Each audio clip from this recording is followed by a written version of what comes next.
Pagi itu, aroma masakan ibu mertua menyelimuti dapur. Tapi bagiku, itu lebih seperti selubung dingin yang mencekik. Aku berjalan pelan, menyeret langkah, seolah setiap pijakan membawa beban yang tak terlihat. Di meja makan, ibu mertua sudah duduk tegak, tatapannya setajam pisau yang baru diasah. Di sebelahnya, Haris, suamiku, sibuk dengan ponselnya, seolah dunia di sekelilingnya tak ada. Laila, sudah berapa kali ibu bilang, jangan biarkan piring kotor menumpuk semalaman. Suara ibu mertua memecah keheningan, menusuk telingaku. Apa susahnya mencuci piring? Atau tanganmu terlalu halus untuk pekerjaan rumah? Aku hanya menunduk. Jantungku berdegup kencang. Rasanya, setiap pagi adalah medan perang yang tak pernah usai. Aku membuka mulut untuk menjelaskan bahwa semalam aku sangat lelah setelah bekerja seharian, tapi suaraku seolah tertahan di tenggorokan. Percuma saja. Setiap pembelaan dariku selalu dianggap alasan. Haris hanya mendongak sebentar, memberikan senyum tipis yang tak sampai ke mata, lalu kembali fokus pada ponselnya. Aku merasa seberapapun kerasnya aku berusaha, di rumah ini aku adalah bayangan. Seorang istri yang tak punya suara, seorang menantu yang selalu salah. Saat aku mencoba menyendok nasi, ibu mertua berdeham. Laila, sudah berapa tahun kalian menikah? Apa tidak malu pada tetangga? Umurmu sudah hampir kepala 3, tapi perutmu masih rata. Sendok di tanganku bergetar. Kalimat itu, selalu kalimat itu, seolah-olah seluruh keberadaanku hanya dinilai dari kemampuanku untuk hamil. Tekanan itu seperti dinding es yang perlahan mengungkungku. Aku merasa ingin sekali berteriak, menjelaskan bahwa aku sudah mencoba segalanya. Tapi aku tahu, itu hanya akan memperkeruh suasana. Haris akhirnya meletakkan ponselnya, tapi bukan untuk membela aku. Ibu, sudahlah. Laila juga stres pasti. Bukan pembelaan yang kuinginkan, Haris. Aku ingin kau berdiri di sampingku, menggenggam tanganku, dan mengatakan bahwa ini semua bukan salahku. Tapi yang kudapatkan hanyalah nada jengah, seolah aku adalah masalah yang harus ia toleransi. Aku menelan ludah, mencoba menahan air mata yang sudah menggenang di pelupuk mata. Sarapan itu terasa hambar, dingin, dan berat. Setiap suapan seolah menelan serpihan kaca. Di benakku pertanyaan itu kembali berputar. Sampai kapan aku harus hidup dalam bayang-bayang penghakiman ini? Apakah kebahagiaan itu hanya ilusi? Setelah sarapan, ibu mertua menyuruhku menyiram tanaman. Di bawah terik matahari, aku memegang selang air, membiarkan butiran air mengenai wajahku. Dingin, seperti perasaanku saat ini. Tiba-tiba aku mendengar suara langkah kaki di belakangku. Haris. Laila, ibu hanya ingin yang terbaik untuk kita, katanya tanpa menatapku, matanya sibuk memandang bunga mawar yang baru mekar. Kau tahu, dia sangat berharap cucu. Aku menoleh kepadanya, berharap menemukan sedikitnya empati di matanya. Haris, apakah kau tidak melihat bagaimana ibu memperlakukanku? Apakah kau tidak merasa ada yang salah? Ia menghela nafas, seolah aku adalah anak kecil yang rewel. Ibu memang begitu, Laila. Kau harus lebih sabar. Sabar? Aku sudah sabar selama bertahun-tahun. Sabar menahan cemoohan, sabar menahan tatapan merendahkan, sabar menahan rasa sakit hati yang terus menusuk. Apakah kesabaranku tidak ada batasnya? Aku mematikan keran air, tanganku mencengkram selang dengan erat. Haris, aku juga ingin punya anak. Aku juga ingin merasakan menjadi seorang ibu. Tapi apakah kau pernah berpikir mungkin ada alasan lain di balik ini semua, selain aku yang tidak bisa hamil? Haris menatapku. Ada kerutan di dahinya, seperti ia baru pertama kali mendengar pertanyaan itu. Namun kerutan itu cepat menghilang, digantikan ekspresi lelah. Sudahlah Laila, jangan berpikir yang aneh-aneh. Kita sudah ke dokter dan mereka bilang kau baik-baik saja, hanya butuh waktu. Dan bagaimana denganmu, Haris? Apakah kau pernah memeriksakan diri? Pertanyaan itu keluar begitu saja, tanpa bisa kutahan. Suasana hening sesaat. Lalu Haris tertawa hambar. Aku laki-laki Laila, pasti aku baik-baik saja. Ia menepuk bahuku sekilas, lalu berbalik pergi, meninggalkanku sendirian di bawah terik matahari, bersama pertanyaan yang menggantung dan hati yang semakin sesak. Aku melihat punggungnya yang menjauh, rasa hampa mencengkramku. Mungkin aku memang sendiri dalam perjuangan ini. Sendiri melawan dunia, sendiri melawan ibu mertua, dan sendiri melawan kenyataan bahwa suamiku sendiri pun tak mampu melihat rasa sakitku. Malam harinya, aku hanya bisa berbaring di tempat tidur, menatap langit-langit kamar yang gelap. Kata-kata ibu mertua dan sikap acuh Haris terus berputar di kepalaku. Rasanya rumah ini bukan lagi tempat yang aman, melainkan sangkar yang mengurungku. Aku memejamkan mata, berharap bisa terbangun dari mimpi buruk ini. Namun aku tahu, ini bukan mimpi. Ini adalah kenyataan. Esok akan menjadi hari yang baru, tapi aku ragu apakah akan ada perubahan, ataukah aku hanya akan menjalani drama yang sama, dengan naskah yang sama, dan peran yang sama. Seorang istri muda yang tertekan. Hari-hari berikutnya terasa seperti berjalan di atas pecahan kaca. Setiap tatapan ibu mertua adalah cambuk. Setiap kata-katanya adalah racun yang meracuni jiwaku. Haris? Dia semakin jauh, seolah ada dinding tak kasat mata yang memisahkan kami. Aku merasa seperti tenggelam, mencari pegangan, tapi tak ada satu pun yang bisa kuraih. Suatu siang, saat aku sedang membersihkan ruang tamu, ibu mertua datang menghampiri. Senyumnya tipis, lebih seperti seringai. "Laila, ibu sudah membuat janji dengan Dokter Anita. Besok kita akan memeriksakan kandunganmu lagi." Jantungku mencelos. Dokter Anita adalah dokter kandungan langganan ibu mertua. Aku tahu ini bukan kunjungan biasa, melainkan interogasi medis yang akan berakhir dengan vonis yang sama. Laila baik-baik saja, hanya butuh waktu. Tapi kata-kata "hanya butuh waktu" itu selalu diucapkan dengan nada keraguan, seolah akulah masalahnya. Aku mencoba menolak. "Ibu, aku sudah sering ke dokter. Hasilnya selalu sama." "Hasilnya sama karena kau kurang berusaha," bentaknya. Suaranya naik 1 oktav. "Atau jangan-jangan kau memang tidak ingin punya anak?" Air mata sudah di ujung mataku. "Tidak, Ibu. Tentu saja aku ingin." "Kalau begitu, patuhi saja," katanya. Lalu berbalik pergi, meninggalkan aku dengan rasa perih yang tak terlukiskan. Keesokan harinya, aku duduk di ruang tunggu klinik Dokter Anita. Jantungku berdebar tak karuan. Ibu mertua duduk di sebelahku. Tatapannya menyiratkan perintah agar aku bersikap tenang. Tapi aku bisa merasakan aura permusuhan yang pekat darinya. Haris tidak ikut. Katanya ada pekerjaan penting. Aku merasa semakin sendiri. Di dalam ruangan dokter, aku menjalani serangkaian pemeriksaan yang sudah sangat kuhafal. Dokter Anita tersenyum ramah. Tapi senyum itu tak mampu menenangkan kegelisahanku. Setelah beberapa saat, ia menatapku, lalu pada ibu mertua. Secara medis, Laila tidak ada masalah, rahimnya sehat, dan siklus menstruasinya teratur. Jelas Dokter Anita, suaranya menenangkan. Hanya butuh kesabaran dan mungkin sedikit relaksasi. Ibu mertua mendengus. "Relaksasi? Anak muda sekarang ini memang banyak alasan. Kalau bukan dia yang bermasalah, lalu siapa? Haris?" Dokter Anita terdiam sejenak, melirik ke arahku. Aku bisa merasakan tatapan Dokter Anita yang penuh simpati.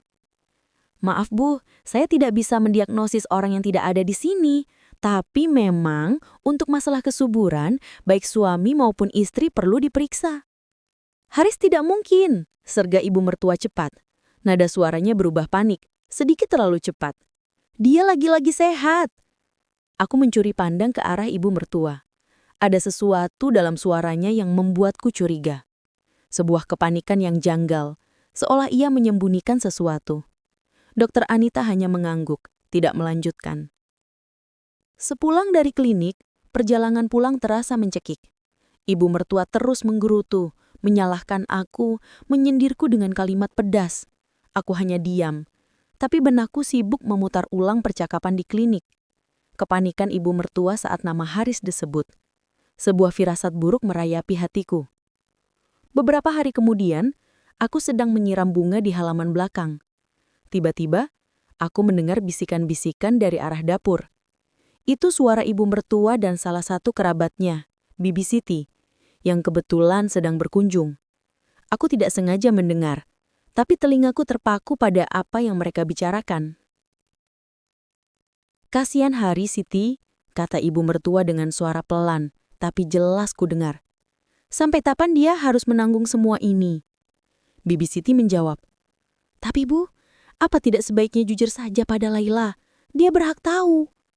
Jantungku berdebar kencang. Menanggung apa? Jujur tentang apa? "Tidak bisa," bisik ibu mertua tegas. "Harga diri keluarga ini lebih penting. Biarkan saja Laila yang disalahkan. Dia kan cuma anak yatim piatu, tidak punya siapa-siapa yang membelanya." Duniaku runtuh. Rasanya seperti ada tangan tak terlihat yang mencekiku. Aku adalah anak yatim piatu memang. Tapi apakah itu berarti aku pantas diperlakukan seperti ini? Harga diri keluarga. Jadi untuk menjaga harga diri itu, mereka rela mengorbankan perasaanku? Membiarkan aku hidup dalam tekanan dan rasa bersalah yang tidak adil. Aku mendengar Bibi Siti berkata lagi, "Tapi Bu, Dokter Bayu itu kan temannya Haris dari dulu. Dia sudah memberitahu Ibu sejak lama kan?" Dokter Bayu? Aku tidak pernah mendengar nama itu. Dan apa yang diberitahu sejak lama? "Shh, jangan keras-keras," desis ibu mertua tegas. "Laila bisa dengar. Ingat, ini rahasia kita. Sampai mati pun jangan ada yang tahu." Aku berdiri mematung. Selang air di tanganku terlepas, membasahi sepatuku. Dingin, seperti darah yang mengalir di nadiku. Rahasia apa? Dan mengapa nama Haris dan Dokter Bayu disebut bersamaan? Kebingungan itu bercampur dengan rasa sakit yang tak tertahankan. Aku merasa dikhianati, bukan hanya oleh ibu mertua, tapi juga oleh Haris. Jika Bibi Siti tahu, berarti Haris juga tahu. Suamiku tahu selama ini bahwa aku tidak bersalah, tapi ia membiarkan aku terus-menerus disalahkan, dihina, dan dituduh. Dunia seakan berputar. Aku tidak bisa lagi mempercayai siapapun. Air mata akhirnya tumpah, membasahi pipiku. Bukan air mata kesedihan semata, tapi juga kemarahan. Kemarahan yang membara, yang selama ini kupendam. Aku berjanji pada diriku sendiri. Aku akan mencari tahu kebenaran di balik rahasia ini. Aku tidak akan membiarkan diriku terus menjadi korban. Sejak hari itu, duniaku berubah. Bisikan yang tak sengaja ku dengar itu terus terngiang di telingaku, mengubah segalanya. Setiap kata-kata ibu mertua, setiap tatapan Haris, kini terasa memiliki makna ganda. Di permukaan, semua tampak sama, tapi di bawahnya ada arus kebohongan yang siap menenggelamkanku. Aku mulai memperhatikan setiap detail, mencari celah, petunjuk kecil yang bisa membawaku pada kebenaran. Pikiranku terus berputar pada nama Dokter Bayu. Siapa dia? Bagaimana dia berhubungan dengan Haris? Dan apa yang diketahuinya sehingga ibu mertua begitu panik?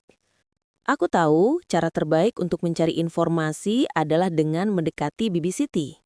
Dia tampak lebih simpatik, dan dia tahu rahasia itu. Tapi bagaimana caranya? Ibu mertua sangat posesif terhadapnya, seolah takut Bibi Siti akan membocorkan sesuatu. Beberapa hari kemudian, kebetulan ibu mertua harus pergi keluar kota untuk menghadiri acara keluarga yang mendadak. Ini adalah kesempatanku. Sebelum ibu mertua pergi, ia berpesan padaku untuk menjaga rumah dan tidak macam-macam. Aku hanya mengangguk. Senyum tipis terukir di bibirku, menyembunyikan rencana yang sudah tersusun di benakku. Begitu ibu mertua pergi, aku segera mencari cara untuk menghubungi Bibi Siti. Aku ingat pernah melihat nomor teleponnya di buku telepon rumah. Dengan tangan bergetar, aku mendial nomor itu. "Assalamualaikum Bibi Siti," kataku berusaha menjaga suaraku tetap tenang. "Ini Laila." Ada keheningan sejenak di ujung telepon. Lalu Bibi Siti menjawab, "Waalaikumsalam Laila, ada apa?" Nadanya terdengar sedikit tegang. "Bibi, aku ingin bertanya sesuatu. Ini tentang Haris dan Dokter Bayu." Aku langsung pada intinya, tidak ingin membuang waktu. Terdengar helaan napas berat dari Bibi Siti. "Laila, Bibi tidak bisa bicara banyak. Ibu mertuamu sudah melarang keras." "Tapi Bibi, aku berhak tahu kebenarannya," kataku, suaraku sedikit bergetar. Aku sudah muak dengan semua tuduhan dan penghinaan ini. Aku tahu Bibi tahu sesuatu. Tolong Bibi. Ada keheningan lagi. Lebih lama. Aku bisa mendengar Bibi Siti menghela napas seolah sedang berdebat dengan dirinya sendiri. Akhirnya ia berkata, "Baiklah, tapi tidak sekarang. Bibi tidak bisa bicara di telepon. Datanglah ke rumah Bibi besok siang. Pastikan tidak ada yang tahu kau kesini." Aku merasa sedikit lega. Setidaknya ada harapan. "Terima kasih Bibi, aku akan datang." Keesokan harinya, aku izin pada Haris untuk pergi ke pasar. Aku sengaja pergi lebih awal dari biasanya, agar punya cukup waktu. Jantungku berdebar tak karuan sepanjang perjalanan menuju rumah Bibi Siti. Aku merasa seperti mata-mata, takut ketahuan. Begitu sampai di rumah Bibi Siti, ia menyambutku dengan wajah cemas. Ia segera mempersilahkan aku masuk dan menutup pintu rapat-rapat. "Laila, kau yakin ingin tahu?" Tanyanya, matanya menatapku lekat-lekat. "Ini akan sangat menyakitkan." Aku mengangguk tegas. "Aku siap Bibi, aku butuh kebenaran." Bibi Siti menarik napas panjang. "Baiklah, begini Laila. Haris, dia punya masalah kesuburan. Sejak sebelum kalian menikah sebenarnya. Duniaku berhenti berputar." Kata-kata itu, meski sudah kuduga, tetap saja menghantamku seperti godam. "Apa? Tapi kenapa tidak ada yang memberitahuku?" "Karena ibu mertuamu. Dia sangat menjaga harga diri keluarga. Haris adalah anak tunggal, kebanggaan keluarga. Jika orang tahu dia tidak bisa punya anak, itu akan menjadi aib besar baginya." Bibi Siti menjelaskan, suaranya pelan. "Dokter Bayu adalah teman dekat Haris sejak SMA. Dia yang pertama kali mendiagnosis Haris. Dia sudah memberitahu ibu mertuamu bertahun-tahun lalu, bahkan sebelum Haris mengenalmu." Rasa sakit itu berubah menjadi kemarahan yang membara. Jadi selama ini mereka semua tahu. Ibu mertua, Haris, mereka semua tahu bahwa aku tidak bersalah, tapi mereka membiarkan aku hidup dalam neraka ini. "Haris, kamu juga tahu?" Tanyaku, suaraku tercekat. Bibi Siti mengangguk pelan. "Iya Laila, dia tahu. Dia sudah berusaha berobat ke berbagai dokter, termasuk keluar kota, tapi hasilnya sama. Hanya saja, dia tidak ingin ibu mertuamu tahu, dia masih mencoba.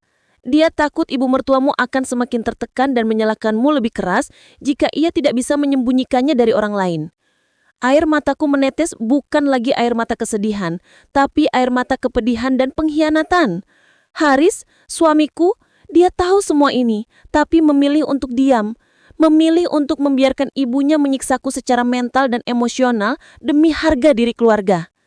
"Aku tidak percaya ini," bisikku, suaraku hampir tak terdengar. "Bagaimana bisa mereka melakukan ini padaku?" Bibi Siti menggenggam tanganku. "Ibu mertuamu itu memang keras, Laila. Dia hidup dengan prinsip lama. Dia menganggap jika menantu tidak bisa punya anak, itu aib baginya. Jadi lebih baik menyalahkan menantu daripada anaknya sendiri." Aku menarik napas dalam, mencoba menenangkan badai emosi di dalam diriku. Informasi ini bagaikan bom waktu yang meledak di hadapanku.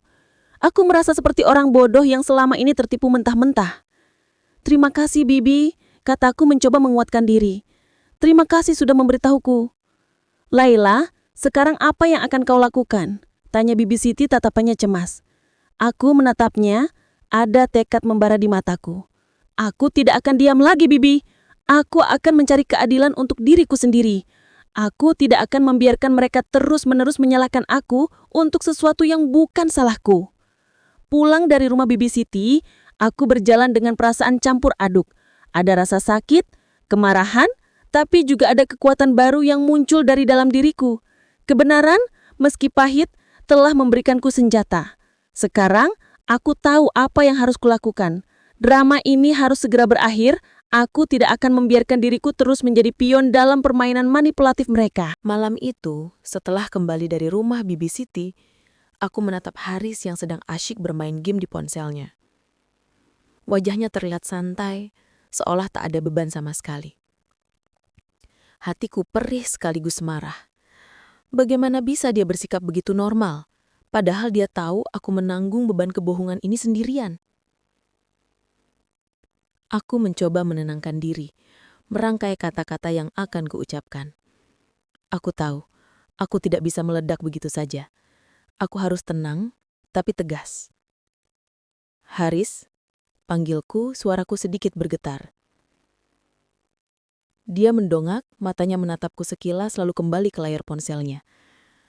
Ada apa, Laila? Aku menarik napas dalam-dalam. Aku ingin bicara serius. Tolong, letakkan ponselmu. Kali ini dia merasakan ada yang berbeda dari nada suaraku. Dia meletakkan ponselnya, menatapku dengan kerutan di dahi. Ada apa? Kau terlihat tegang sekali. Aku sudah tahu semuanya, Haris. Kataku mencoba menjaga suaraku tetap datar, meski jantungku berdebar tak karuan. Ekspresi Haris berubah. Wajahnya memucat. Ia mencoba tersenyum hambar. Tahu apa? Aku tidak mengerti. Jangan pura-pura, Haris. Sahutku, nada suaraku mulai meninggi. Aku tahu kau yang tidak bisa punya anak. Aku tahu ibu tahu. Dan aku tahu kalian berdua menyembunyikannya dariku. Membiarkan aku dihina dan disalahkan selama ini. Wajah Haris kini benar-benar kehilangan warna. Bibirnya sedikit terbuka, tapi tak ada suara yang keluar. Matanya menatapku dengan keterkejutan, bercampur ketakutan. Bagaimana kau bisa tahu? Tanyanya terbata-bata. Tidak penting bagaimana aku tahu, jawabku. Air mata mulai menggenang. Yang penting adalah, kenapa kau tega melakukan ini padaku, Haris? Kenapa kau membiarkan ibumu menghakimiku setiap hari, sementara kau tahu aku tidak bersalah? Haris menunduk, tak mampu menatapku. Laila, aku minta maaf. Aku tidak bermaksud. Tidak bermaksud. Aku tidak bisa menahan lagi. Air mata tumpah membasahi pipiku. Tidak bermaksud. Kau membiarkan aku hidup dalam neraka selama bertahun-tahun, Haris. Setiap hari aku merasa seperti sampah, merasa tidak berguna, dan kau hanya diam. Aku takut, Laila. Katanya suaranya pelan dan putus asa. Aku takut ibu akan sangat marah. Aku tidak ingin dia malu. Dia sangat berharap cucu dariku. Aku tertawa hambar, penuh kepedihan. Jadi harga diri ibumu lebih penting daripada perasaanku. Lebih penting daripada kebahagiaan istrimu sendiri. Haris mengangkat wajahnya, matanya merah. Bukan begitu, Laila. Aku tidak tahu harus berbuat apa. Aku sudah berobat, tapi tidak ada hasilnya. Aku malu. Kau malu? Aku tidak percaya. Lalu bagaimana denganku? Apa kau tidak memikirkan perasaanku? Apa kau tidak melihat aku menderita setiap hari? Ia mencoba meraih tanganku, tapi aku segera menepisnya. Jangan sentuh aku, Haris. Aku merasa dikhianati. Haris terdiam, menatapku dengan mata berkaca-kaca. Aku bisa melihat penyesalan di matanya, tapi itu tidak cukup. Rasa sakit yang sudah lama ku pendam terlalu dalam.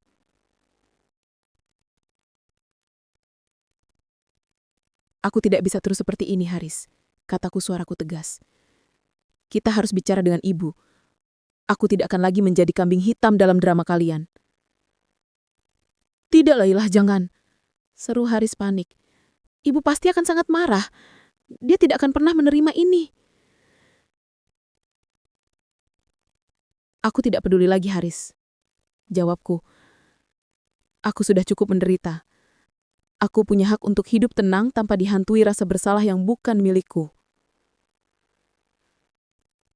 Malam itu kami berdua tidur di ranjang yang sama, tapi rasanya ada jurang pemisah yang sangat lebar di antara kami. Haris terbaring memunggungiku, mungkin karena malu, atau mungkin karena takut. Aku sendiri tidak bisa tidur. Pikiranku terus berputar, memikirkan bagaimana aku akan menghadapi ibu mertua. Aku tahu, Ini tidak akan mudah. Tapi aku sudah tidak punya pilihan lain. Aku harus membela diriku sendiri. Keesokan harinya, ibu mertua kembali dari perjalanannya. Suasana rumah terasa lebih tegang dari biasanya. Aku tahu badai akan segera datang.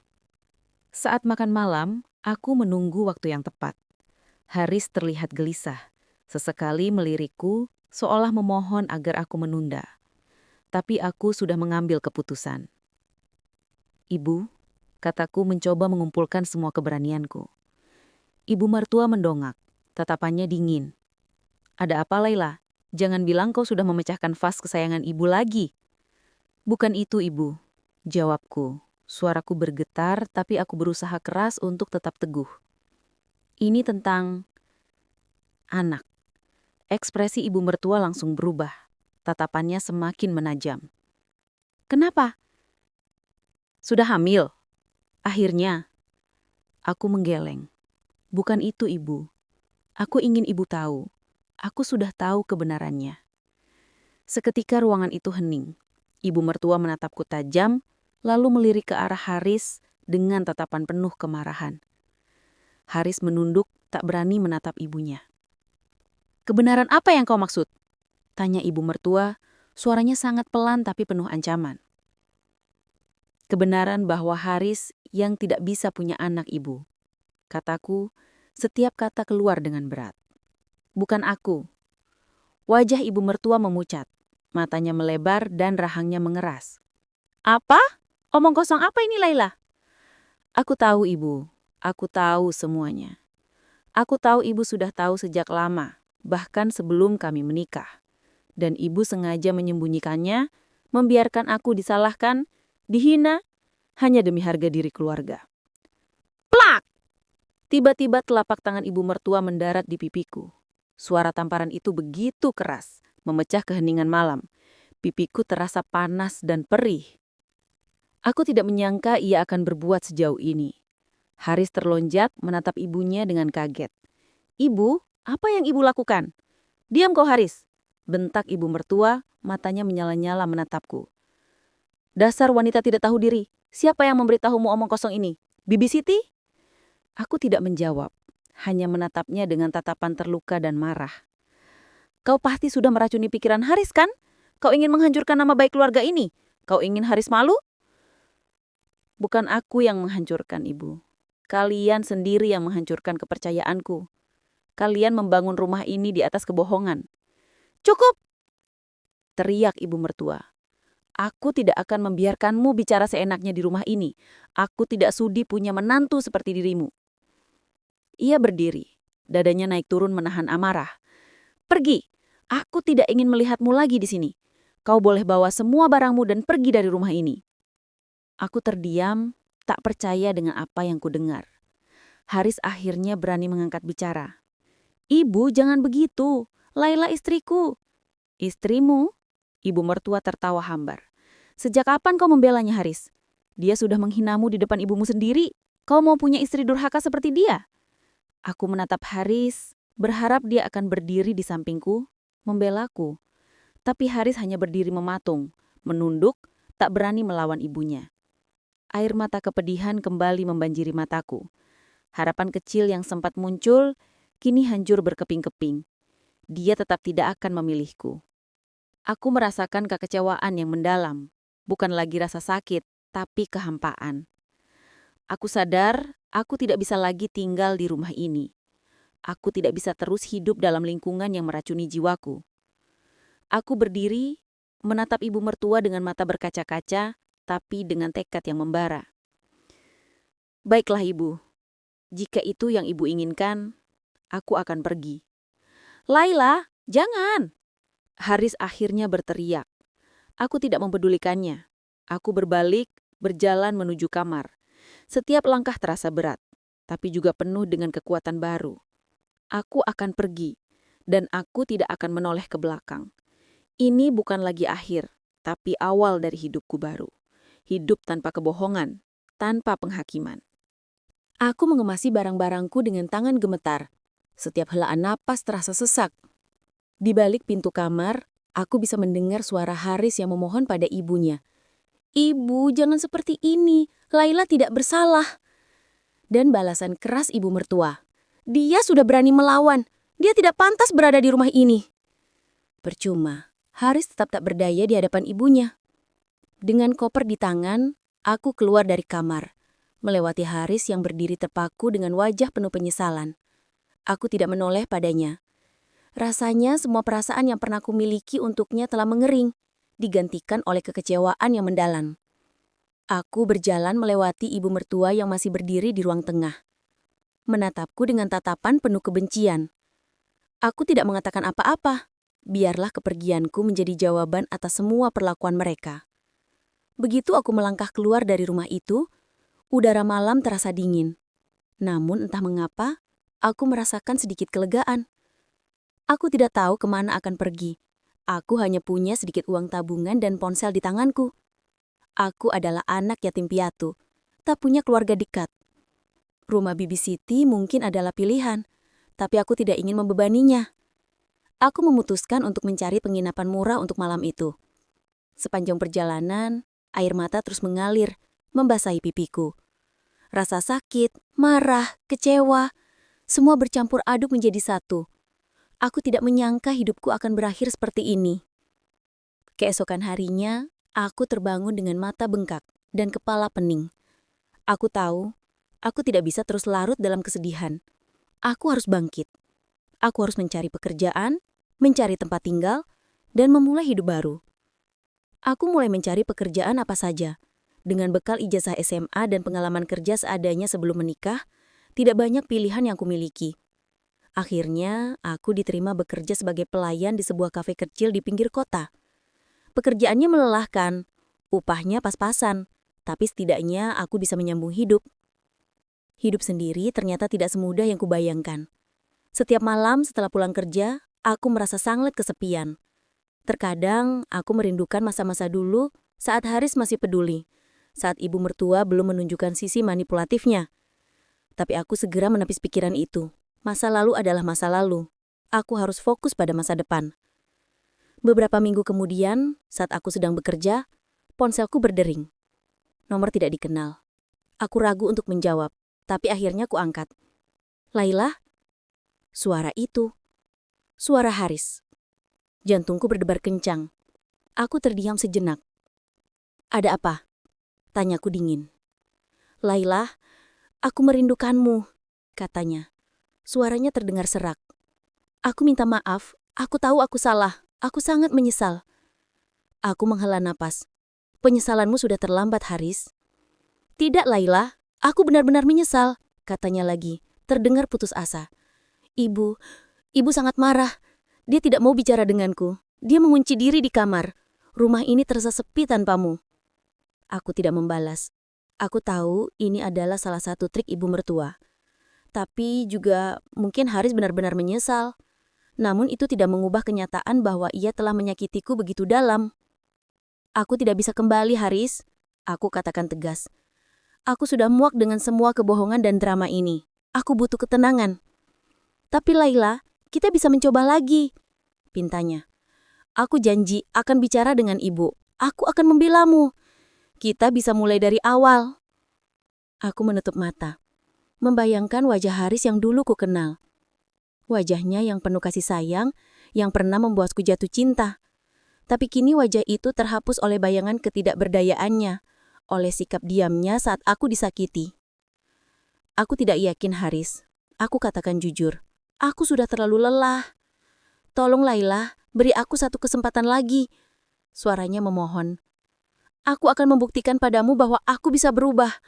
Aku akan menceraikanmu jika ibu terus memperlakukanmu seperti itu." Kata-kata terakhirnya itu membuatku terdiam. Menceraikanku? Itu adalah sesuatu yang tidak pernah kubayangkan. Entah mengapa kalimat itu justru membuatku berpikir lebih jauh. Jika dia benar-benar berani menceraikanku demi membuktikan keseriusannya, mungkin ada secercah harapan. Namun aku tahu, tidak semudah itu. Aku tidak ingin lagi jatuh ke lubang yang sama. "Aku butuh waktu, Haris. Sangat banyak waktu." "Baiklah," katanya. Terdengar sedikit lega. "Aku akan menunggu Laila, sampai kapanpun." Setelah telepon itu terputus, aku merasa campur aduk. Harapan, ketakutan, dan keraguan bercampur menjadi satu. Aku tidak tahu apakah ini adalah awal dari rekonsiliasi atau hanya drama baru yang akan semakin menyakitiku. Aku tidak tahu. Yang jelas, aku harus tetap kuat dan tidak mudah terbujuk. Beberapa minggu berlalu sejak percakapan telepon dengan Haris. Aku masih bekerja di kafe, menjalani hidup sederhana. Setiap hari adalah perjuangan, tapi aku merasa lebih bebas.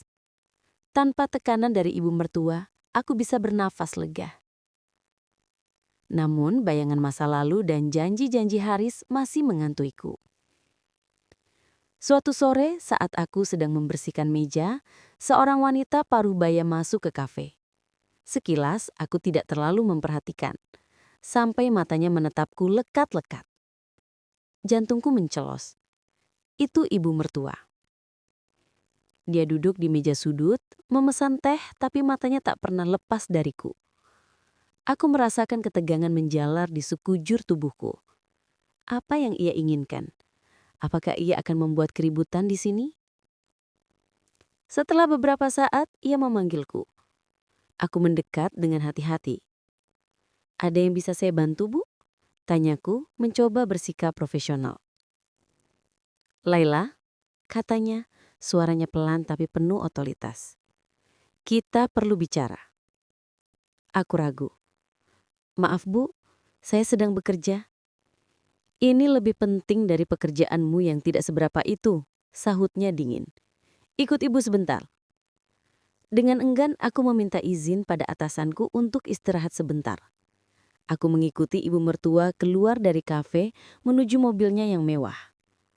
Di dalam mobil, suasana terasa sangat mencekam. "Kau pikir kau bisa lari dari masalah?" Tanyanya, tatapannya menusuk. "Kau pikir dengan pergi semuanya akan selesai?" "Aku hanya ingin ketenangan, Ibu," jawabku, mencoba menahan emosi. "Ketenangan?" Dia tertawa hambar. "Kau sudah membuat Haris menderita. Dia tidak makan, tidak tidur. Dia bahkan berani melawan ibu demi dirimu."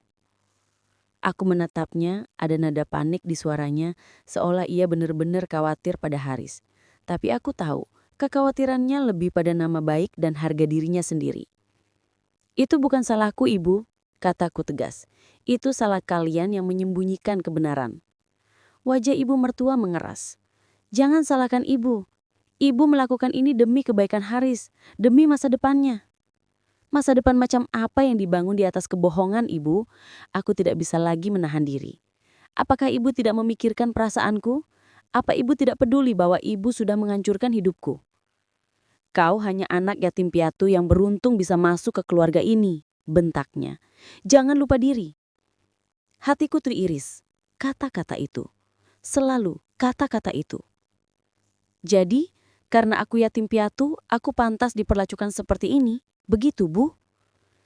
Ibu mertua terdiam, namun tatapannya masih penuh amarah. "Ibu ingin kau kembali, demi Haris." "Tidak," jawabku tegas. "Aku tidak akan kembali ke rumah yang memenjarakanku, yang menghakimiku setiap hari. Aku tidak akan kembali sampai ibu mau mengakui kebenaran dan sampai Haris punya keberanian untuk membela dirinya sendiri dan juga aku." Ibu mertua menatapku dengan mata melotot seolah tak percaya aku berani melawannya. "Kau berani mengancam Ibu?" "Aku tidak mengancam, Ibu," kataku, mencoba menguatkan diri.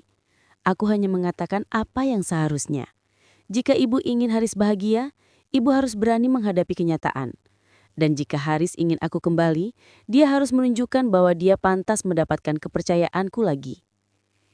Ibu mertua mendengus, lalu menyalakan mobilnya. "Kau akan menyesal, Laila.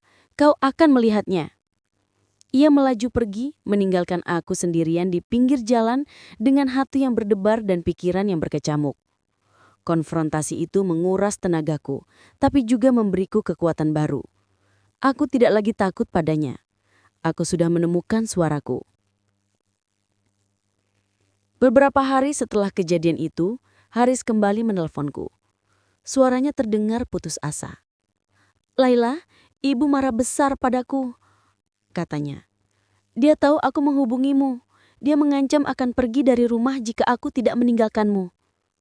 Dan apa yang akan kau lakukan, Haris? Tanyaku, mencoba menahan nafas. Aku tidak tahu, Laila. Jawabnya, terdengar sangat frustrasi. Aku mencintaimu, Laila, tapi aku tidak bisa membiarkan ibu pergi. Dia ibuku satu-satunya. Aku menutup mata, merasakan rasa sakit yang familiar. Jadi, dia masih belum bisa memilih. Dia masih terikat pada ibunya. Jadi ini sudah jelas, Haris, kataku, suaraku parau. Kau harus memilih antara ibumu atau aku. Ada keheningan lama di ujung telepon. Aku bisa merasakan Haris sedang berjuang dengan keputusannya. Aku tidak bisa memilih, Laila, katanya, suaranya bergetar. Kalau begitu, aku yang akan memilih Haris, kataku dengan berat hati. Aku tidak bisa lagi menunggumu. Aku tidak bisa hidup dalam ketidakpastian ini. Aku menutup telepon, air mata kembali membasahi pipiku. Aku tahu keputusan ini berat, tapi aku harus melakukannya. Aku tidak lagi bisa hidup dalam bayang-bayang ketidakberdayaan Haris. Aku harus membebaskan diriku. Namun, di tengah kepedihan itu, aku juga merasakan secerah kelegaan. Aku telah mengambil langkah tegas untuk hidupku sendiri. Aku tidak lagi menjadi korban. Aku adalah Laila yang berjuang untuk kebahagiaannya sendiri. Setelah percakapan telepon terakhir dengan Haris, aku mencoba memantapkan hati. Keputusan untuk mengakhiri segalanya, meski berat, adalah satu-satunya jalan untuk membebaskan diriku dari lingkaran manipulasi ini. Aku tidak bisa terus hidup dalam ketidakpastian, menanti sebuah keberanian yang tak kunjung tiba dari Haris. Beberapa minggu kemudian, sepucuk surat dengan kop resmi pengadilan tiba di kafe tempatku bekerja. Dengan tangan gemetar, aku membukanya. Itu adalah surat cerai dari Haris. Hatiku mencelos, merasakan perih yang tak terlukiskan. Segala kenangan manis, pahit dan getir berkelebet di benakku. Rasa lega bercampur kesedihan atas akhir yang harus terjadi. Aku menandatanganinya, mengakhiri babak pernikahan yang penuh luka. Hidupku sebagai seorang janda terasa berat, tapi aku berusaha untuk tetap kuat. Aku terus bekerja, menabung, dan mencoba membangun kembali hidupku. Aku menyewa kamar kecil di sebuah kos-kosan, hidup mandiri, jauh dari bayang-bayang keluarga Haris. Aku jarang menghubungi Bibi Siti, menjaga jarak agar tidak menimbulkan masalah baru. Suatu sore, saat aku sedang berjalan pulang dari kerja, sebuah mobil mewah berwarna hitam berhenti di sampingku. Jendela mobil terbuka, dan aku melihat wajah ibu mertua. Jantungku mencelos. Ada apa lagi? Apakah ia akan kembali menghinaku? "Masuk, Laila," katanya. Suaranya terdengar berbeda. Tidak lagi keras dan mendominasi. Justru terdengar lelah dan sedikit rapuh. Aku ragu, tapi ada sesuatu dalam tatapannya yang membuatku penasaran. Ini bukan tatapan permusuhan seperti biasanya. Aku akhirnya masuk ke dalam mobil. "Ada apa, Ibu?" tanyaku, mencoba menjaga jarak. Perasaanku waspada. Ibu mertua menatapku dengan mata sembab. "Haris, dia sakit." Jantungku mencelos. Aku mencoba bersikap tenang, menyingkirkan kemungkinan ini adalah bagian dari sandiwara. "Sakit apa?" Dia sangat tertekan," katanya. Suaranya bergetar. Air mata mulai mengalir di pipinya yang keriput. "Setelah kau pergi, dan setelah ibu menerima surat cerai itu, Hari semakin parah. Dia mengunci diri di kamar, tidak mau makan, tidak mau bicara dengan siapapun.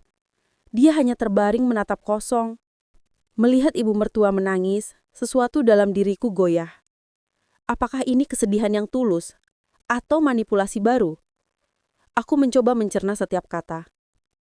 "Dokter bilang, dia mengalami depresi berat," katanya, menyeka air matanya. "Dia sangat merindukanmu, Laila. Dia terus menyebut namamu seperti anak kecil yang kehilangan ibunya." Aku menatapnya. Ini adalah pertama kalinya aku melihat sisi rapuh dari ibu mertua. Sisi seorang ibu yang benar-benar khawatir pada anaknya. Namun luka yang ia torehkan masih terlalu dalam. "Lalu, apa yang ibu inginkan dariku?" tanyaku, mencoba menguatkan diri. Aku tidak akan mudah terbujuk lagi. Ibu ingin kau kembali, Laila. Ibu tahu ibu salah. Ibu sangat menyesal telah memperlakukanmu seperti itu. Ibu tidak tahu bagaimana harus memperbaiki semuanya. Ibu tidak sanggup melihat hari seperti ini. Ibu bersumpah tidak akan mengulanginya lagi. Pengakuan itu setelah sekian lama terasa seperti beban berat yang terangkat dari pundakku. Namun juga membawa keraguan. Apakah ini tulus? Ataukah ia hanya ingin aku kembali demi Haris dan bukan karena ia benar-benar menyesali perbuatannya padaku? Aku akan mengunjungi Haris, tapi aku tidak akan kembali ke rumah itu, Ibu. Setidaknya tidak sekarang. Ibu mertua menatapku dengan mata berkaca-kaca. Tidak apa-apa, Laila. Yang penting kau mau melihatnya. Mungkin kehadiranmu bisa membuatnya lebih baik. Ibu akan memindahkan semua barang-barang pribadimu kembali ke kamar. Aku mengabaikan kalimat terakhirnya. Saat itu, yang kupikirkan hanyalah Haris. Meskipun ia telah mengecewakanku, aku tidak bisa membohongi diriku sendiri bahwa aku masih peduli padanya. Kami pergi ke rumah Haris. Suasana rumah terasa sepi dan suram. Bau obat-obatan tercium samar. Ibu mertua membukakan pintu kamar Haris. Dia terbaring di tempat tidur, tampak sangat kurus dan pucat. Matanya cekung, dan ada kesedihan mendalam di sana. Haris, panggilku pelan. Dia menoleh, matanya sedikit melebar saat melihatku. Suaranya serak, hampir tak terdengar. Laila? Aku duduk di sampingnya, memegang tangannya yang terasa dingin. Aku di sini, Haris. Air mata Haris mengalir. Dia memegang tanganku erat-erat, seolah takut aku akan pergi lagi. Aku menatapnya merasakan kembali perasaan yang pernah ada, bercampur dengan rasa iba yang mendalam. Aku memutuskan untuk tidak pulang ke kos malam itu. Aku menginap di kamar tamu. Ibu mertua menyiapkannya dengan telaten, bahkan membawakan makananku. Dia tampak benar-benar berubah, atau setidaknya berusaha berubah. Namun di tengah semua itu, sebuah firasat tak enak masih menghantuiku. Mengapa ibu mertua bisa begitu cepat berubah? Dan mengapa semua ini terjadi tepat setelah surat cerai itu? Ada sesuatu yang terasa janggal. Aku menghabiskan hari-hari berikutnya di rumah Haris membantu ibu mertua merawatnya. Perlahan, kondisi Haris membaik. Ia mulai mau makan, mau bicara, meskipun masih sering terlihat murung. Aku bisa merasakan perubahan pada ibu mertua. Ia tidak lagi menghakimiku, justru sering meminta maaf atas perbuatannya di masa lalu. Aku tidak tahu apakah ini tulus atau hanya taktiknya agar Haris mau pulih. Namun, firasat janggal itu tak pernah hilang. Ada sesuatu yang mengganjal di hatiku. Aku tahu ibu mertua adalah seorang manipulator ulung. Perubahan drastisnya membuatku curiga. Suatu malam, saat Haris sudah tidur pula setelah minum obat, aku memutuskan untuk mencari tahu. Ibu mertua juga sudah tidur di kamarnya. Aku mengendap-endap ke kamar kerja Haris, tempat ia biasa menyimpan dokumen-dokumen penting. Aku tahu ini salah, tapi rasa ingin tahuku terlalu besar. Aku membuka laci-laci meja, mencari petunjuk apapun. Aku menemukan tumpukan rekam medis, tapi itu semua rekam medisku. Tidak ada rekam medis Haris. Tiba-tiba, mataku tertuju pada sebuah kotak kayu kecil yang tersembunyi di balik buku-buku tebal. Kotak itu tidak terkunci. Dengan tangan gemetar, aku membukanya. Di dalamnya ada beberapa surat lama, foto-foto masa kecil Haris, dan sebuah amplop coklat yang terlihat usang. Aku menarik amplop itu. Di atasnya tertulis nama Dokter Bayu dan tanggal yang jauh sebelum aku menikah dengan Haris. Jantungku berdebar kencang. Ini dia. Ini pasti petunjuk yang kucari. Aku membuka amplop itu mengeluarkan beberapa lembar kertas. Itu adalah hasil pemeriksaan Haris. Mataku menyapu baris demi baris mencari kata kunci yang kuingat dari percakapan Bibi Siti. Dan di sana tertera jelas azoospermia. Sebuah kondisi medis di mana tidak ada sel sperma dalam air mani. Haris memang tidak bisa punya anak. Tapi bukan itu yang membuatku terkejut. Di balik lembaran hasil pemeriksaan itu, terselip sebuah surat tulisan tangan. Surat itu ditujukan kepada ibu mertua dari Dr. Bayu. Tanggal surat itu bahkan lebih lama lagi, jauh sebelum aku bertemu dengan Haris. Isi surat itu membuat darahku mendidih. Dr. Bayu menjelaskan kondisi Haris secara medis dan di paragraf terakhir ia menulis, "Saya sarankan sebaiknya ibu membicarakan hal ini secara terbuka dengan Haris dan calon istrinya kelak. Kejujuran adalah kunci. Karena kondisi ini permanen. Akan lebih baik jika semua pihak mengetahui sejak awal agar tidak ada kesalahpahaman di kemudian hari." Ibu mertua tahu. Dia tahu jauh sebelum aku menikah dengan Haris. Dia tahu semua ini tapi memilih untuk menyembunyikannya. Memilih untuk membiarkanku hidup dalam kebohongan. Kemarahan yang selama ini kupendam kini meledak dalam diriku. Di lembar lain, ada secarik kertas kecil juga tulisan tangan ibu mertua. Isinya membuatku terhenyak. Sebuah daftar rencana. Salah satunya bertuliskan, "Tekan Laila secara emosional. Jadikan dia kambing hitam. Pastikan Haris tidak tahu, jaga harga diri keluarga." Dan di bagian bawah, ada coretan tangan. "Jika Laila mengetahui, buat Haris sakit, lalu manfaatkan rasa iba Laila agar kembali." Duniaku runtuh. Jadi semua ini adalah bagian dari sandiwara. Sakitnya Haris, penyesalan ibu mertua. Semua itu adalah bagian dari rencana licik mereka untuk membuatku kembali. Air mata mengalir deras membasahi surat-surat itu. Rasa sakit karena dikhianati lagi kini terasa jauh lebih pedih. Aku merasa seperti boneka yang dimainkan oleh dalang yang kejam. Aku adalah korban dari manipulasi yang begitu terencana. Aku tidak bisa lagi menahan amarahku. Dengan tangan gemetar, aku mengumpulkan semua surat itu. Aku harus mengakhiri semua ini. Tidak ada lagi toleransi. Aku berjalan keluar dari kamar kerja Haris menuju kamar ibu mertua. Pintu kamarnya tidak terkunci rapat. Aku mendorongnya perlahan. Ia terbaring di tempat tidur, tampak pulas. "Ibu," panggilku. Suaraku serak karena menahan tangis dan amarah. Ibu mertua terlonjak bangun. Matanya membelalak kaget melihatku berdiri di sana dengan wajah sembab dan tumpukan surat di tangan. "Laila, ada apa? Kenapa kau?" Ia mencoba bangkit. "Jangan pura-pura terkejut, Ibu," bentakku, suaraku meninggi. "Aku sudah tahu semuanya. Aku sudah tahu semua rencana licikmu. Aku sudah tahu bahwa sakitnya Haris ini juga bagian dari rencanamu untuk membuatku kembali." Ibu mertua membeku, wajahnya memucat. Ia mencoba mencari kata-kata tapi tak ada yang keluar. "Ini, aku lemparkan semua surat itu ke tempat tidurnya. Ini adalah bukti. Bukti bahwa ibu sudah tahu Haris tidak bisa punya anak jauh sebelum aku menikah dengannya. Bukti bahwa ibu sengaja membiarkan aku disalahkan. Dan ini," aku menunjuk catatan rencananya. "Ini bukti bahwa ibu merencanakan semua ini, bahkan saat Haris sakit. Apa ibu tidak punya hati?" Ibu mertua menatap surat-surat itu, lalu menatapku dengan tatapan kosong. "Laila, ibu bisa jelaskan." "Tidak ada yang perlu dijelaskan, Ibu," potongku. "Semuanya sudah jelas. Ibu menggunakan harga diri keluarga sebagai tameng untuk menutupi kebohongan ini.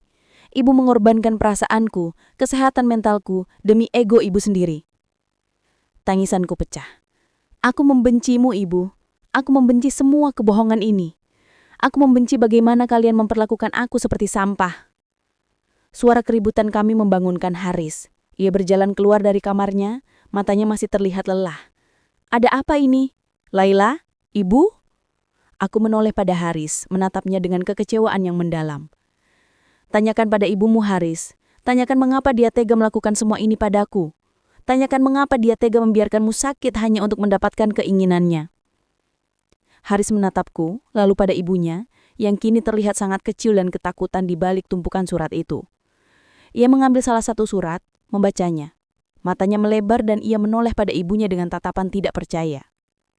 "Ibu, ini tidak benar kan?" tanyanya, suaranya bergetar. Ibu tahu semua ini."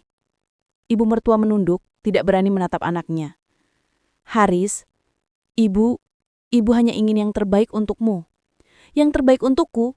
Haris berteriak, suaranya dipenuhi amarah dan rasa sakit.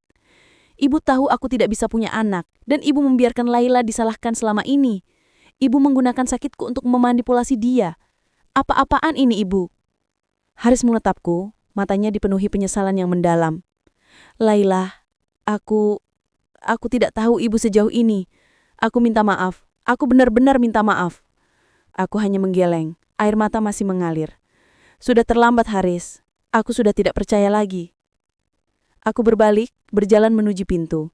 Aku tidak akan lagi menjadi bagian dari drama ini. Aku tidak akan lagi membiarkan diriku disakiti.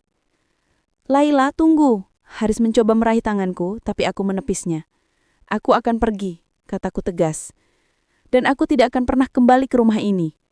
Aku akan mencari kebahagiaanku sendiri, tanpa kebohongan, tanpa manipulasi. Aku membuka pintu, melangkah keluar, dan tidak menoleh ke belakang. Di belakangku, aku bisa mendengar suara Haris yang memanggil namaku dan tangisan ibu mertua. Tapi aku tidak peduli. Aku sudah cukup. Aku sudah bebas. Meskipun aku tidak tahu apa yang akan terjadi di masa depan, aku tahu satu hal. Aku telah menemukan kekuatan dalam diriku untuk membela kebenaran, untuk memperjuangkan kebahagiaanku sendiri. Aku adalah Laila yang bangkit dari abu kepedihan, siap menyongsong hidup baru yang lebih jujur dan damai. Ini adalah akhir dari babak yang menyakitkan dan awal dari kisah baru, kisah tentang seorang wanita yang akhirnya menemukan kebebasan dan harga dirinya.